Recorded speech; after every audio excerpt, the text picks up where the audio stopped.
It's beautiful to see everyone. We have a powerhouse SEL goddess in the space with us today for our equity convo. So COSEM family and newbies to COSEM, welcome, welcome, welcome.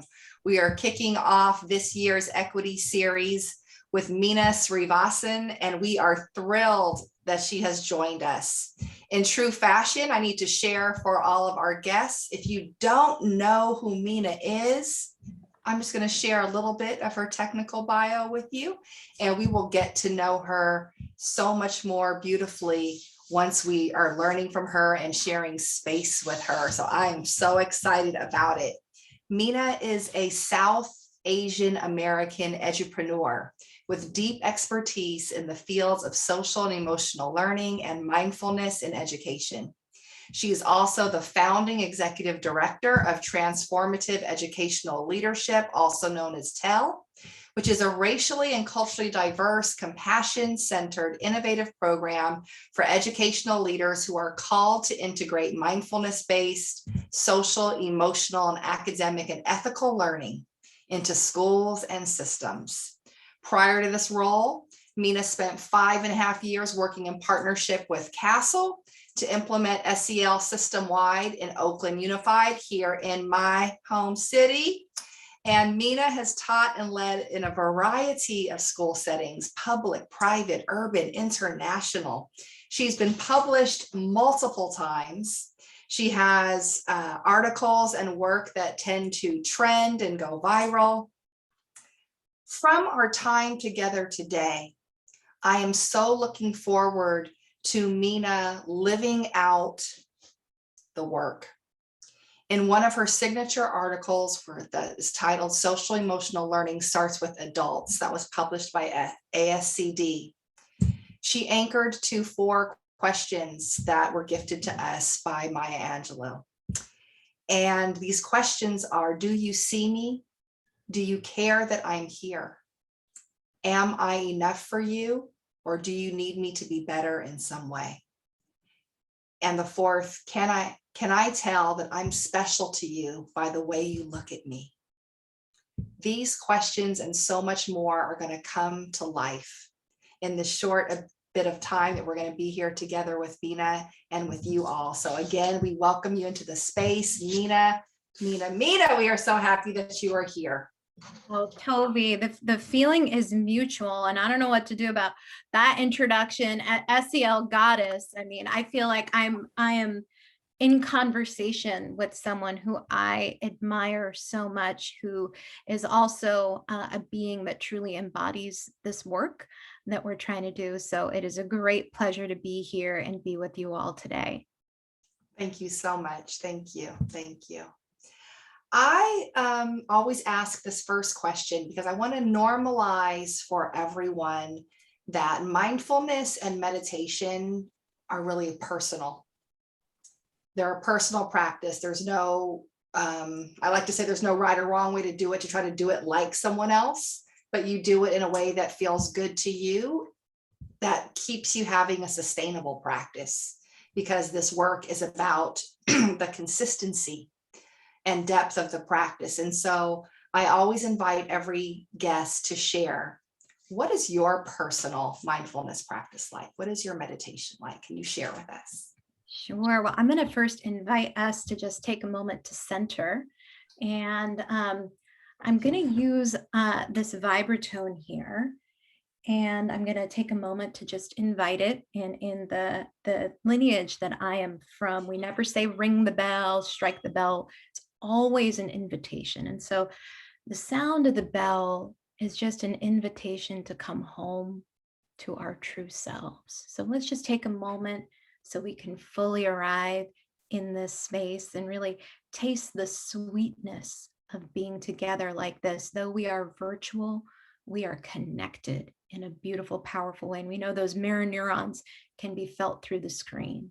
So let's just take a moment, get comfortable. If it feels safe, you can close your eyes, and you can either use your breath to anchor to when I invite the bell, or you can focus on another part of your body and place your attention there, but really just using an anchor to come back to your true self, to come back home.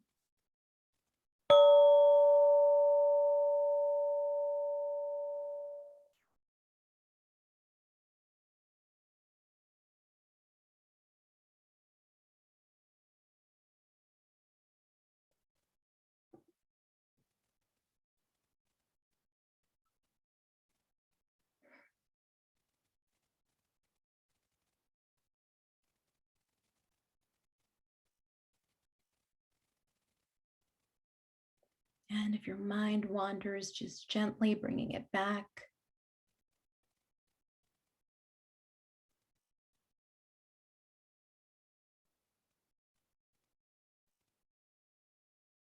And as we enter into this space, I'm also going to invite you to just make an intention for our time together. And go with whatever is coming to your heart and mind.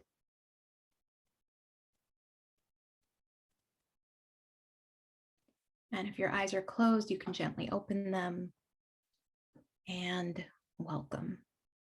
So I'm going to share my screen and I'm going to talk a little bit about my practice. And first, I want to just go into how I see meditation and how I see mindfulness. And again, this is coming from me. There's no, like Tovi said, there's no like authority or the right way, but I'm just kind of sharing from the heart what's alive in me today in this moment. And so for me, meditation typically refers to formal seated meditation practice, but it could be your yoga class. For me, the key word there is formal. It's when you take time out of your day to really schedule nourishing yourself, coming back to yourself, and really inhabiting your body in a way that is helpful for you. And mindfulness, and why I feel like mindfulness is a secret sauce and why it has transformed my life. And as a result, why I decided to dedicate my life to sharing mindfulness with others is that it can be practiced anytime, anywhere, and with anyone by showing up and being fully engaged in the here and now. And just like those 4 questions from the late, great Dr. Maya Angelou, we can't answer those questions if we're not present with our full presence. And so mindfulness, I think, is so powerful because you don't need to set, all right, here I'm going to do my mindfulness time. It's how you are, how you show up. And some of you may have heard of Venerable Thich Nhat Hanh, who recently passed away, who I've had the privilege, and forgive me, I might get a little emotional here, but he is my teacher. And the way mindfulness has been transmitted to me is through that lineage. And my greatest takeaway is that this is a 24/7 practice. This isn't, all right, I'm going to drop in and drop out. And it's a path, not a tool. And what I mean by that is it's a path that is not devoid of spirituality or ethics. It's a way of living in the world. So we realize how interconnected we are. And as a result, we can engage in right action. And so how I practice, how I define the practice, I want to share my definition with you. And here's my little guy. He's now 3, but I miss this time with the chubby cheeks. But I define mindfulness as paying attention to our inner and outer life as it unfolds while being grounded in our body, our breathing and senses, so that our mind can settle and we can cultivate a curious, open-hearted presence and awareness of interbeing. And we'll talk a little more about that term interbeing today in my little mini lesson. So I want to go through these components a little more and break them down. So paying attention to our inner and outer life as it unfolds, being aware of what's happening internally and externally and how they interplay with each other. You're really holding this dual awareness, right? And we're aware of our thoughts, our feelings, our sensations, but we're also aware of what's happening around us simultaneously. And the next component, being grounded in our body, our breathing, and our senses. So in the opening practice I offered, you had an opportunity to either ground by placing your attention on your breath or your body. And what we know from a trauma-informed lens on mindfulness, we don't always want to privilege the breath because that's not neutral for everyone. But really recognizing so often we're like living here and we're not inhabiting our bodies. And so really utilizing our senses, our breathing to come back into our bodies. And had the privilege of having another wonderful teacher, the late Ramchandra Gandhi, who was Mahatma Gandhi's grandson.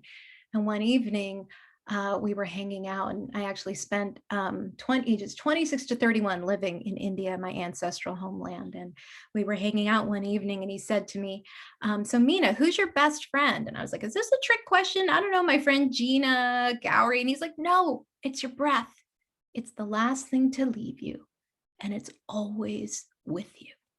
And that stuck with me, because we always have that as an opportunity, an access point to be in the present moment. Thich Nhat Hanh would say, if this hand represents your body and this hand represents your mind, when you breathe mindfully, your mind and body come together and are established in the present moment. But again, it doesn't have to be your breath. You can just use the feeling of your feet on the ground. If you just curl your toes and put them down one by one right now, you feel that sense of being in your body, of feeling your feet on the earth. Senses, I love practicing with my senses. I do this practice every morning where I brush my teeth and I smell the toothpaste. I look at myself in the mirror, I taste the toothpaste. And some people might ask, why do you do that? Why would you brush your teeth mindfully? And for me, it's so important because all these other seemingly ordinary parts of my day, when I approach those moments with awareness and attention, it makes it easier for me to be present when it's really, really tough. So we're building our mindfulness muscle, right? And this is such an important part of Thich Nhat Hanh's legacy. And the way he's transmitted mindfulness is that it is this 24/7 practice. We've used these phrases, these gathas, these short, insightful phrases to help us come back to the present moment, whether we're washing the dishes, right? Brushing our teeth, driving the car. We have this funny gotcha. It's like driving the car. I won't let you don't have to hear me sing, but all these ways to really promote that 24/7 awareness. So we're aware when it really counts, when that young person or a loved one is with us and they're asking us without their words, but through their being, those questions that Dr. Maya Angelou shared that we were always asking at all times. And we know mindfulness also helps settle our mind. Super helpful for me in being able to make the best possible decision in the moment by being able to check in and seeing when I'm activated and using ways to really touch in and, what am I feeling right now? Where am I feeling that? What might that emotion, once I am able to label the emotion, what might that emotion be trying to tell me in this moment? And then cultivating curiosity and open-heartedness. And I don't know about you, but I know a lot of my own suffering comes from judging myself, judging others. But what's amazing about curiosity is that it literally melts judgment. It is an antidote to judgment. So, just the other night with my husband, instead of going into like the judging mind, pausing and, hey, tell me more. Tell me more. What do you mean by that? And then finally, and most importantly, is awareness of interbeing. And if that is a new term for you, we will talk a little more about that today. So I will pause there. I could go on and on about the different ways I practice, but I want to really communicate. It is not just those 20 minutes in the morning. And yes, I do that. And it varies depending on the day. At one point, I was able to do an hour in the morning and an hour in the evening. Any of you who've done those Vipassana Goenka retreats know what I'm talking about. But with a 3-year-old, I'm like thrilled if I get my 20 minutes. But it's a 24/7 practice. That's really what it's about for me. Back to you, Tovi. Thank you for that beautiful sharing and teaching.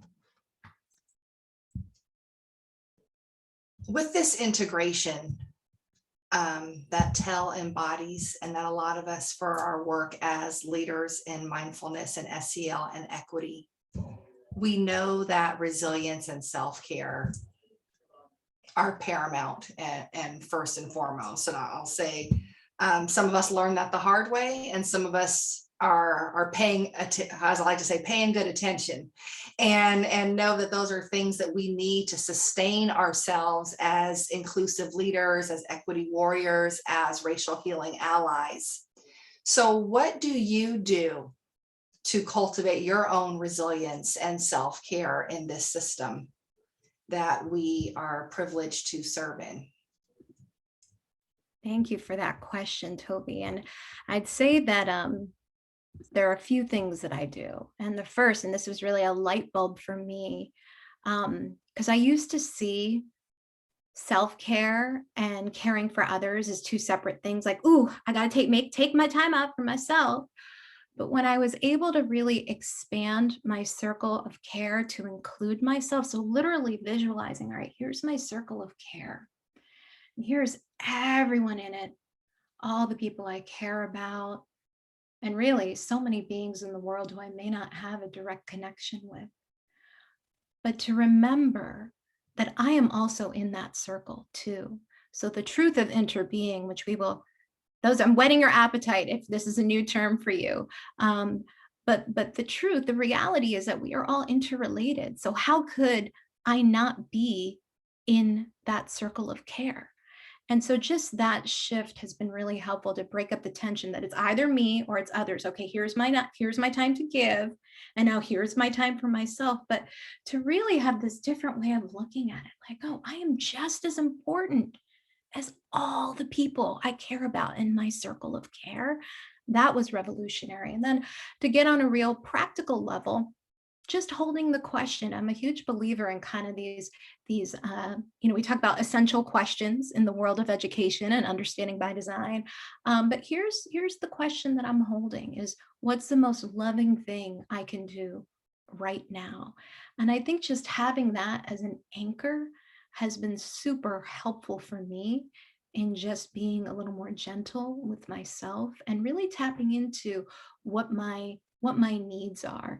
I'm sure a lot of you are also familiar with the work of Marshall Rosenberg and nonviolent communication, but really being aware, all right, this is what I'm feeling. So what is the met or unmet need underneath that feeling? So again, expanding your circle of care to include you and really breaking up that tension of it's either me or it's others, I think is really, really, really important. I'm really appreciating your response to that and your view around self-care, especially anchoring it to, what is that unmet need? And so much of what you've just described is really reminds me of the castle wheel, even because it's rooted in first self-awareness and then that self-regulation, self-management piece, so that we can be responsive. And again, it's beginning with the self, which Totally, will I'm gonna then quote dictate. you. Your self-transformation for a systemic transformation, right? But just that you're totally right. You're totally right. So that's just a really powerful way, I think, too, to look at that self-care and to go beyond, what can be of service now. Like someone said something to me a few years ago at a training, and I thought it was just really powerful, because so many times when we talk about self-care, people have a hard time holding up those self-care boundaries because we think, oh, there's like a defensiveness or aggression that comes with like keeping people out. And this woman said, no, self-care is drawing a circle around what is sacred to you. And it just changed the game for me, just in terms of, it's not an aggressive thing. It's this beautiful, inclusive feeling tone of honoring self and honoring what is sacred, and then being able to speak to that, right? That's part of those boundaries. How do we speak to that? Totally. And if we're not able to really nourish ourselves, how can we do that for others? And I think a lot of times in our work, we want to bring healing to others, but we haven't actually done the healing work for ourselves. So then what are we transmitting to others. And so, again, what one of the things Thich Nhat Hanh has really taught me is the greatest gift you can offer others is your true presence. But we're not able to offer that if we don't actually do the internal work, and take that time to really care for ourselves, knowing the interrelation with others, that it isn't this separate, it isn't this dichotomy of like my time to take care of me. There's a different, like you said, a different feeling tone, and it's a different energy that then comes with it when we can approach this kind of holding of ourselves in a very different way. Absolutely. Oh God, I feel like we can go on forever, but we have, this You and little, I can. this I know little that plan. I know that for a fact. So we really we want to hear, because this is an equity focused conversation, and your work is about equity and culturally responsive SEL, and we want to hear more. Can you just lead us into the mini lesson, lead us into wherever you're taking us and on our short journey today? And I just want to let those of you tuning in know we'll have some time for some Q&A towards the end. So if there are questions that you have, what a gift, right? To be able to ask those directly to Meena. How awesome. So without further ado, I'm going to be extra quiet and let's tune in. Thank you, Tovi. So I'm just sharing here. This is an image that came to me in a dream in 2019. And for me, it is, I think when stuff comes to you through a dream, it is coming from that other level. And it really reflected what I feel my life's work is for this particular avatar in my life, because we have different cycles. There was a period of my life where it was just mindfulness about 10 years ago, and we're evolving. And so, but for now, it really is what you see here, the intersection of mindfulness and social and emotional learning and belonging. I think what's really interesting about my story is that I was first very deep in the mindfulness world, and then came to SEL. And a lot of times we see it the other way. We have SEL folks who are then bringing in mindfulness, and then it might seem like an add-on, or, you have SEL programs out there that are starting to see the benefits of this. They're like, oh, we want to add that mindful minute in, right? But I think for me, I was coming from this other space where mindfulness was really based on this ethical foundation and this 24/7 practice and this way of being. And I brought that in with me in the social and emotional learning space. And it's so funny because I feel like the terms, at least the terms mindfulness and social emotional learning that you see here, at least for me now, and equity, and I'll talk a lot about that, I'll talk more about that, they feel a little anemic. They feel like they are without life force. And so our organization, Transformative Educational Leadership, which I'll talk a little more about, we're in the midst of a really exciting evolution where we're recognizing when our organization first started, and I'm going to share a little bit about that. We really believe in integrating the inner life of mind and spirit with the outer life of service and action. And it started in 2018. And it really came from my two fellow co-founders, Linda Lantieri, who also founded Castle, and Daniel Rechtstoffen, who many of you know from his books. We really felt that there was a gap in the field. And I knew from my personal boots on the ground experience in Oakland that social emotional learning implementation was ultimately ineffective if we didn't have leaders that really embodied these skills and competencies. And so we really felt that there was a gap in the field. And at the time, and again, this is 2018, we were focused on integrating leadership, equity, SEL, and mindfulness. And back then in 2018, that was pretty revolutionary. That was before a lot of the transformative SEL work, a lot of the work that we've seen now in the field had emerged. And so we really felt that these fields were siloed, and they wanted to bring them together. And a little bit about, my experience in Oakland.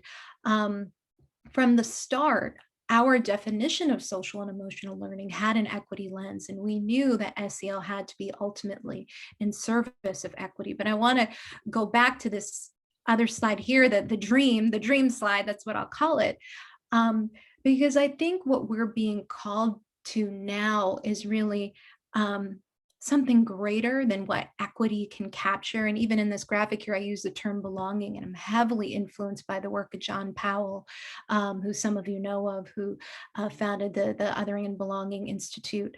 But I felt that equity didn't do justice to what needed to be done. And so for me, I feel like this work is really about inner and outer liberation. And it has to be both, because they're reflections of each other. There, as Thich Nhat Hanh would say, the inner and outer liberation, they inter-are. And so our organization, and you can see here's this wonderful logic model. We spend hours doing, really connecting, SEL, mindfulness, and equity. And we're still going to continue focusing on this work. But what we realized, particularly through our last cohort, is that true transformation really happens through the beloved community. And so that's kind of where we're heading now organizationally. And these are some of the areas that we're now focusing on. And so I even see a lot of people that are the term SEL really, like I said before, kind of anemic without the life force. But I feel like the terms here, at least they speak to me a little more, and they have the energy. I think language is so important. They have the energy behind them that I think really captures what needs to be done in the world of education right now. And so if you're curious, our applications just opened today for our we only do the fellowship every other year, so you won't get a chance to apply until 2024. But if you're curious, please check out our website, teleadership.org, and applications are open for the next month. So I want to move into talking a little more about this term interbeing, which is a term that is foundational to the beloved community that Dr. King talked about. And it is foundational to how we need to be practicing mindfulness and social and emotional learning today. And this term is coined by Thich Nhat Hanh. And so I had the great fortune of being in Thich Nhat Hanh's presence for the first time on the anniversary of Mahatma Gandhi's birth at the site of his martyrdom. And that evening, he invited us all to look for the Mahatma inside and to be Gandhi's continuation. And so my whole experience of mindfulness, as it's been transmitted to me, is in this container of engagement with the world, of using our spiritual practice, using our mindfulness to bring about change. And so interbeing, what it means is to interdependently coexist. It honors the interdependence of every person to all other persons and aspects of our planet. So many of you heard of the term Ubuntu. Similar to that, I'd say what's explicit about interbeing is it includes all life.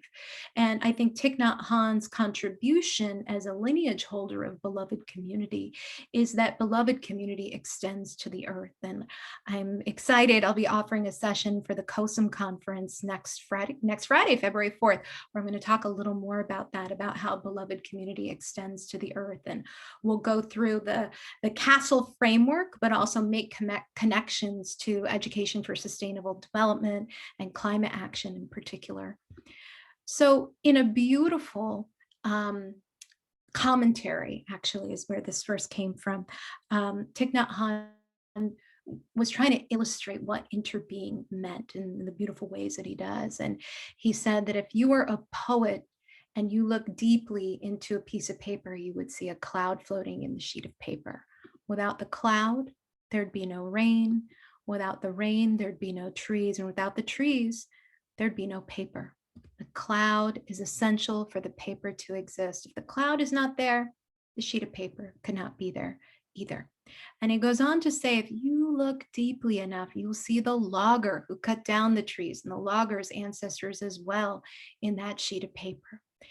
And so what we're being called to do when we practice mindfulness, where we're cultivating awareness of interbeing, is we're being called to shift towards having an interbeing consciousness.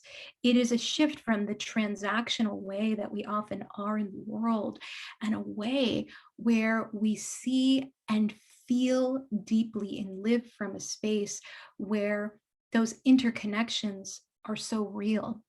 And when we do that, and I'll just give you an example with my coffee cup here, that when I'm drinking my cup of coffee and just holding awareness and really smelling it and tasting it and savoring it, I'm practicing mindfulness. But when I add that interbeing element to it, I'm looking deeply into this cup, and I'm recognizing the infinite causes and conditions that had to be in place for this cup of coffee to be here, from the sun, the soil, those who are working on the coffee farm, to my husband, to the store clerk. And in that moment, drinking a sip of this coffee, it is so much more delicious because I'm drinking a miracle. And so it is this way of living our lives and being in touch with our lives, where we really recognize um, the potential for touching that miracle in each moment. And from an equity standpoint, when we are aware of interbeing at this deep level, how can we act in any way that might cause harm to another? Because they are literally in us and we are literally in them. We live in each other. We continue on in each other. And so, Dr. King and Thich Nhat Hanh had a beautiful friendship. And I have no doubt that they were influenced by each other. In fact, a book just came out that I read called Brothers in Beloved Community, talking about the relationship between my dear teacher, Thich Nhat Hanh, and Dr. King. And Dr. King wrote, and this is just a short excerpt from that letter from the Birmingham jail, that in a real sense, all life is interrelated. Whatever affects one directly affects all indirectly. This is the interrelated structure of reality. And so we are being called to shift towards this interbeing consciousness, right? Where we shift from this individualized way of being in the world to a more connected and collective way of being in the world. And, in the SEL world, in the mindfulness world, we talk about needing to connect. The truth is, we are already connected. We just aren't living in that way where we really embody that. And so I love this quote from Thich Nhat Hanh, where he talks about how mindfulness must be engaged. Once there is seeing, there must be acting. Otherwise, what's the use of seeing? So I often talk a lot about, like, well, what is this work in service of? And some of you are familiar with my work and maybe have taken my online course, which is entitled Mindfulness in SEL in Service of Belonging. So it's very important for me to say, this is what it's in service of. It is in service of belonging, and that belonging is not just our human lives, not just an anthropocentric way of being, but includes all life. And so again, mindfulness not as a tool, but as a path, as a way of living and being in the world, where we're deepening our awareness and insight of the interbeing nature of things. So I want to put up this graphic. This is from a little blog that I wrote several years ago for education.com, and bring us back to those questions from the late, great Dr. Maya Angelou. Do you see me? Do you care that I'm here? Am I enough for you, or do you need for me to be better in some way? And can I tell that I'm special to you by the way that you look at me? And we know we can't answer these questions if we're not good in ourselves, right? If we're not caring for ourselves, knowing, right, that we are part of that larger circle of care, circle of concern. And I'm looking at the time, and I want to make sure we have time for questions. And I had planned to go through a number of strategies, but I'm going to just go through the first one. But I will say, I will share with Tracy a follow-up article that goes through my 5 go-to strategies. And so we'll just go through the first one. And the first one here, and I love participation in the chat, so just giving you a heads up about that. But the first one, which we'll spend some time on, is resourcing yourself first. So just asking ourselves, and let's all just do this now, what's one essential thing I need to do for my well-being? daily. Maybe you can do more than one. Like I said, I have a 3-year-old, I can do one. And so what is that one thing? And so just really let's tune inwards. What is that one thing that you have to do for your well-being daily? And then let's just take a moment and write that in the chat. And let's see what our colleagues' morning ritual, here, hydrating, sleeping at least 7.5 hours, getting to bed early, sleep, meditate, beautiful, drinking coffee, morning ritual, yoga, deep breaths, praying, lovely, wonderful, showing up at my mat each morning, breathing fresh air, connecting with my mother. Love it, love it, love it. Yeah. Talking to God, I feel you. I do the same, or your higher spirit, whatever that is for you. Beautiful, beautiful. Honoring my ancestors in those spirit. Okay. So I want to share 2 resources in relation to this strategy. The first is, and many of you may have seen this, I love this, from the Center for Contemplative Mind and Society. If you don't already sign up for C-Mind stuff, and I know my sister Tovi has done some great professional learning for them, and other folks on the call, they're doing such amazing work. And they came up with this many years ago. And I love it because, like Tovi said at the start, sometimes there's a sense of we need to practice in a particular way. And it's like, no, you find what works for you. And when we think about the 2 aspects of contemplative practice, they're communion and connection, and cultivating awareness. And here are just a sample of many different ways we can cultivate that communion and connection and cultivate that awareness. And so it's important for us to find what works for ourselves, and whatever is going to help resource ourselves. And the second piece that I want to, and if you just go to the C-Mind site, they have a blank one that you can fill out. It's great. Our SMART breaks. And so SMART stands for short moments of awareness repeated many times. We may not always have that time to sit or do a yoga practice in the morning, but like I mentioned before about the 24/7 practice, we can turn any ordinary moment into the potential for an extraordinary moment. And so I'll give you a couple examples here. And in the article, the ASCD article that Tovi mentioned, which maybe Tracy, we can also send that as a follow-up for folks. I go through something called the 3 T's: tea time, transitional time, and toilet time, which always gets a little bit of a laugh from folks, but 3 different ways to kind of engage in these short moments of awareness. But I want to share my favorite is the 3-breath hug. And I do it with my partner, with obviously like COVID safe, maybe someone who you live with or someone who you both feel safe and asking for consent. And it sounds a little morbid, but with the first hug, I take a breath with my son. I do this all the time with him. The first breath, I say to myself, well, I'm not going to be here forever, right? What do we say? The only truths are death and taxes. So I know I'm not going to be here forever. Second breath, I know you're not going to be here forever. Definitely not in this cute, sometimes exhausting, adorable 3-year-old form, right? And then in the last breath, so let's really make the most of this moment that we have. And in an instant, I am clear about what matters. I'm having an argument with my husband, immediately 3-breath hug, a way for us to come back to each other, and really brings me back into, what truly matters, what truly matters. So I can go on and on. I have many SMART break strategies, but we are at the time where I was requested to open it up for Q&A. So I'm going to stop my screen share, and I would love to hear from any of you. And just unmute yourselves. I'd love to know your name, where you're zooming in from, and what your question is or comment, or we'll make this into a dialogue. And I see someone has their hands raised. Hi, Rumi. I love your name. Of course, I'm thinking of Rumi the poet, but I'm making an assumption here. So yeah, that Rumi the poet was a male. This is very much a female. Yeah, I will just lower my hand. Okay.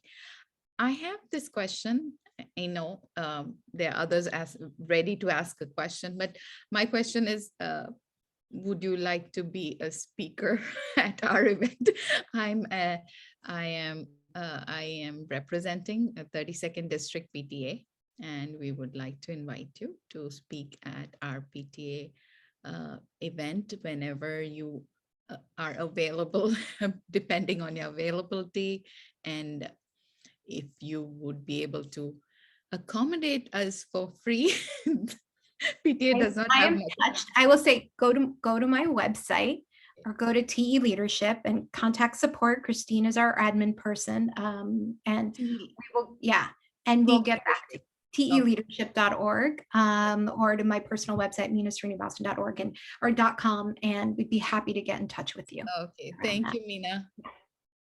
And thank you for that. And I know that we have a little bit of time. So any other questions, anything that is more like, I want to find out more about this, or can you come speak? You could go to my website, but would love to just, yeah, what's on your heart and minds? Yeah, Brooke.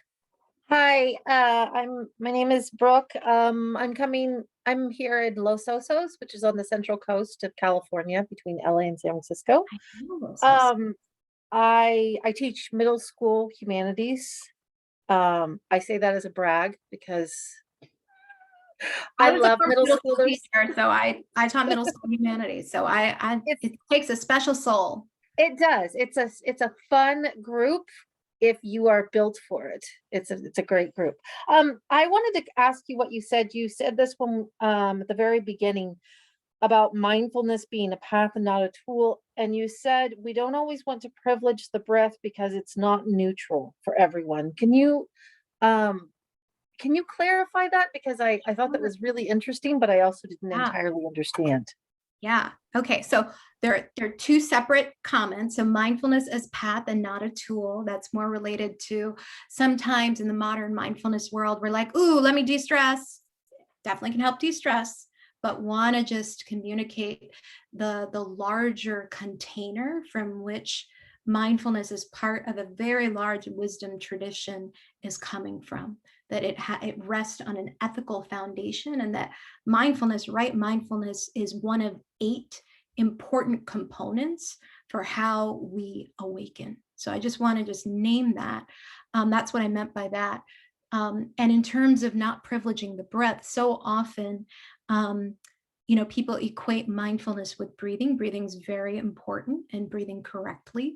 And it is not neutral for everyone. So when we are holding a trauma-sensitive lens, we want to be aware that tuning into your breath can actually be activating for some folks. So whenever we're offering instructions, we want to always offer options. So whenever I offer instructions, I'll usually say, choose the anchor.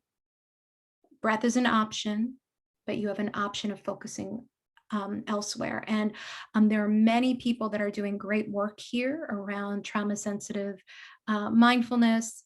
I don't love the term trauma-sensitive mindfulness. That's a separate story. I'm actually going to be on David Trelevin's podcast, who wrote Trauma-Sensitive Mindfulness, in a few weeks. And he's written a great book that goes into that a little more. But definitely, the work of Elaine Miller-Karras has been wonderful in terms of the community resiliency model. Many people, obviously, Reshma Menachem, My Grandmother's Hands, who, by the way, TEL is holding a conference at Omega, the one Dina was talking about, she was at last summer, and Reshma is going to be our keynote speaker. So if you are familiar with My Grandmother's Hands, it will publicly announce it soon. Put it on your calendar. It's in July. It's going to be in person, but Raina was there last year in person. Dina was there last year in person, and they do have a lot of COVID protocols and safe, and it was really special to be there in person. Oh, and other anchors for students in breathing, many. Okay, so it could be any body part, it could be sound.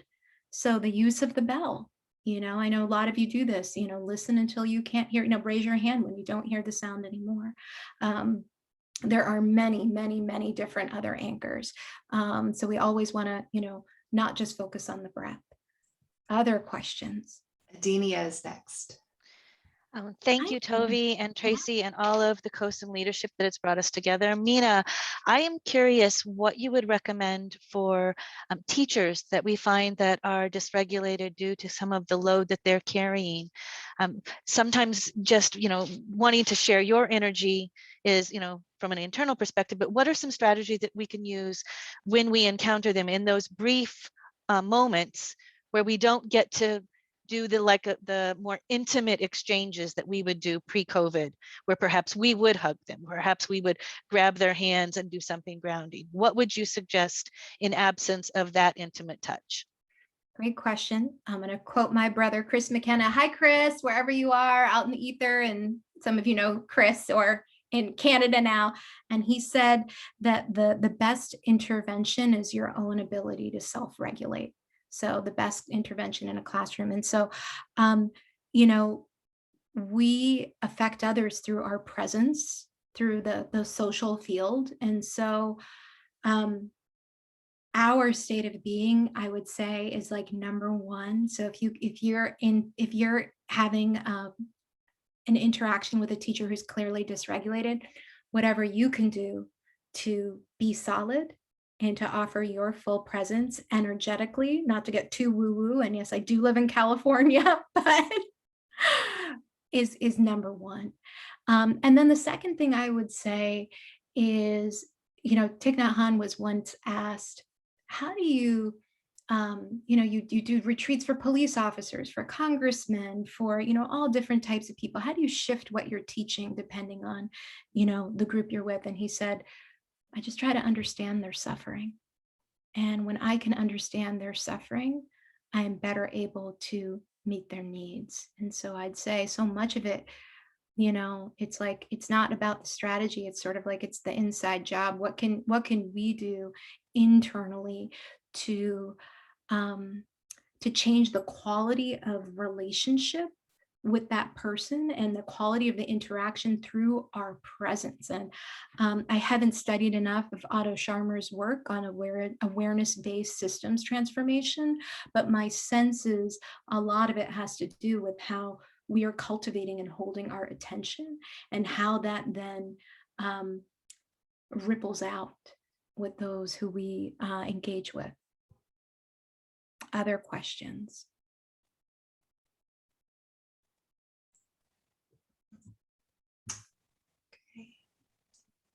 Perhaps we could do one more point and then pause again for questions and see if that's okay. You want me to do another strategy? Yes. Okay. All right, let's do it. Okay, this is my second favorite one. So my second go-to strategy is touch, savor, and soak in your joy. So right now, folks, let's tune inwards and bring to mind a recent experience where you felt joy. And really touch into, who were you with? What were you doing? What did it feel like in your body? What does joy feel like in your body? Where is it in your body?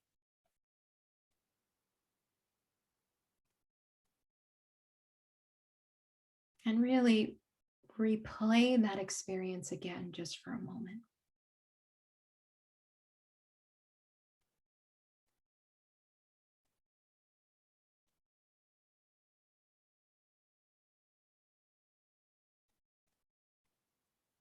And if your eyes are closed, you can open them. And I'm going to invite folks to write in the chat, what was that experience of joy? What was that experience of joy? Where were you? Where did you feel it in your body? And as folks are doing that, I want to talk a little bit about why joy in particular. So joy is one of the highest vibrational frequency states. And this is based on the work of Dr. David Hawkins, who used applied kinesiology and actually developed a scale of consciousness. And I can show it to you in a moment, but it's one of the highest vibrational feeling states. And we are wired to privilege the negative over the positive, right? It's a survival mechanism. And so Rick Hansen says, that our brain is like Teflon for the good, and and Velcro for the bad. So we have to deliberately practice soaking in these moments of joy for at least 17 seconds. I'm going to say 30 seconds is really the most optimal. And what's exciting is that our brain doesn't know the difference whether we're reliving the experience or we're having that experience in the moment. And so really important, you know, and also the work of Gottman and Levinson, the 5 to 1, that every, I don't like using the words positive and negative. They seem so absolute. So every unhelpful experience we have, to try and counter that with, or even it could be news, you know, it's like, you know, you're reading all the doomsday news, you know, just be mindful. Thich Nhat Hanh calls it, you know, mindful consumption, but try and counter every, you know, unhelpful piece of news that you read with like 5 good pieces or 5 things that uplift you. So we have to deliberately practice this, you know, because where we place our attention, that's what grows in us. That's what grows in us. So we have to, in a way, be very diligent about what we're consuming, how we're consuming it. And, you know, what is so powerful about mindfulness is that it's the mechanism for being aware of what emotions we're feeling, why we're feeling it. And then we can deliberately, you know, again, Thich Nhat Hanh talks about watering those seeds of those helpful emotions more. So I'm going to just quickly show you the consciousness scale. Sorry, these are my other strategies we don't have time for, but here's that consciousness scale based on the work of David Hawkins and applied kinesiology. You can see there joy is one of the highest vibrational states. All right, then we have like a few more minutes. Oh, I'm looking at all of the beautiful comments in the chat around when you experience joy. I had a thought, Meena, about just the beauty of the relationship and partnership with Dr. Martin Luther King Jr. and Venerable Thich Nhat Hanh. And I just thought it was so interesting that he passed so close to the anniversary of Dr. King's birthday, right? I just thought there was such beauty in that. And there are no accidents, and the interbeingness and the connectedness and just their own relationship. I felt it was just so synergistic. Mm-hmm. Thank you for bringing that into the space. We are so on the same wavelength. Well, I wonder, I do have a practice that I'd love to offer. It's not your traditional mindfulness practice, but it might be, I'm feeling moved by the spirit to offer it right now, but maybe that could be a good way. Or Tracy, let me check in with you. Did you want to talk about the conference, and then maybe we can close with this practice? Yeah, and I know Tovi has to head out in a minute to another event, but yeah, I would love that closing, because what I will do is within a few days, I'll send everybody an email with the recording link, which will also be on our website. Someone asked maybe for the slides. And if you choose to do that, we can include that and any other links you have. And I'll include information on the conference then as well. But I would love to, instead of me rambling on about upcoming events, which you'll find out about if you're a subscriber in our newsletters, to have a really nice ending practice by you, Meena. Thank you for being with us today. Thank you. And thank you, Sister Tovi. Tovi has her important racial healing allies work to get to. So thank you, sister. Lots of love, to be continued, you and I. Absolutely. Thank you so much. And thank you, COSEM family, for joining us and celebrating in this way just the power of this work and the intersectionality of it. So we're so honored when you join us each time. Thank you again, Meena. Thank you, Tracy. All right, so let's get comfortable. And this is a practice that I learned through one of my mentors, Linda Lantieri, and it was shared with her by Dr. Lisa Miller, who founded the Spirituality Mind Body Institute at Teachers College at Columbia. And it's called Holding Counsel. And so if it feels safe, you can close your eyes and just get comfortable. And just start by bringing awareness to your breathing.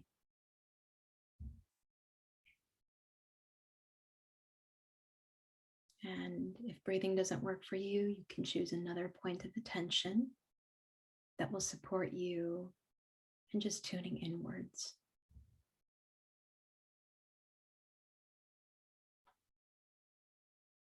And as you connect internally, I want you to bring to mind a table, like a dinner table that you're setting. And as you lovingly set this table, I want you to invite the presence of only those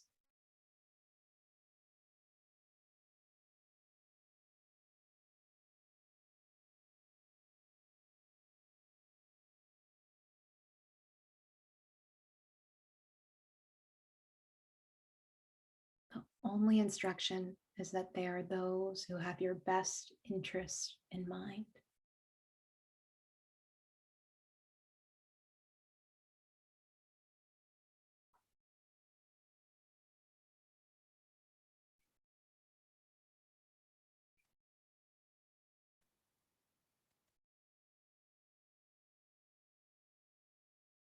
And as these wonderful beings sit down at the table, I'm going to ask you to invite one more guest. And that guest, the highest version of yourself, the wisest part of you, the highest vision you have for you, your fully realized self. And invite your fully realized, wisest version of you to the table as well.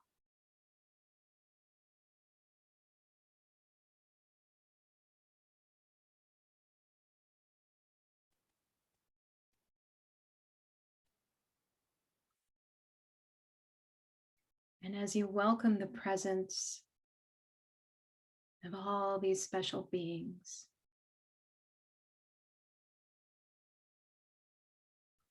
ask them the following question. What is it that I need to know right now? What message do you have for me? What is it that I need to know right now? And really asking this question with your full heart.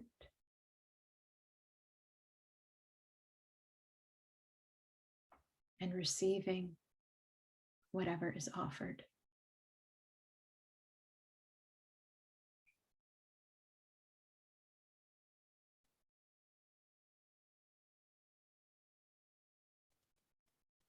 Really hearing what's offered, not just with your ears, but with your soul.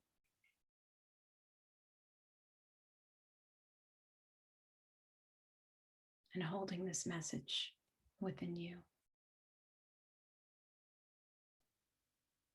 And if your eyes are closed, you can gently open them. And we are right at 4 o'clock, at least 4 o'clock for me, because I'm in California. And I want to thank all of you for taking the time to be here today live. And for those of you listening to the recording as well, it's been a real pleasure to be in dialogue with you all and wishing you all the best. And if you're interested in learning more about my work, you can go to my website. And also, if you're interested in diving deeper into being part of a liberatory learning community that really is about beloved community, I encourage you to consider applying for the Transformative Educational Fellowship. And you can go to teleadership.org, and applications literally just opened today and will be open for the next month. So deep gratitude to you all. Blessings, blessings. Take care. Bye, everybody. I'll stay on if anybody has a question about COSEM, but thank you, Meena. Give your family a hug. We'll see you soon at February 4th through 6th conference.